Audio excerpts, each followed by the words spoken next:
So, meron tayong gagawin ngayon. Ang trouble daw dito ay check engine light.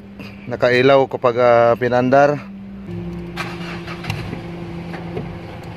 So, yan. Umandar siya ngayon. Tapos naka-check engine light. So, try natin i-scan kung kaya bang mawala. Kung ano ang trouble na makikita natin.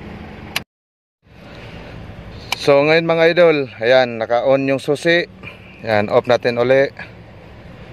Off natin. So yun. So kanina nung pinaandar natin, so may naka-display na check engine. So ngayon try natin start kung meron pa ba.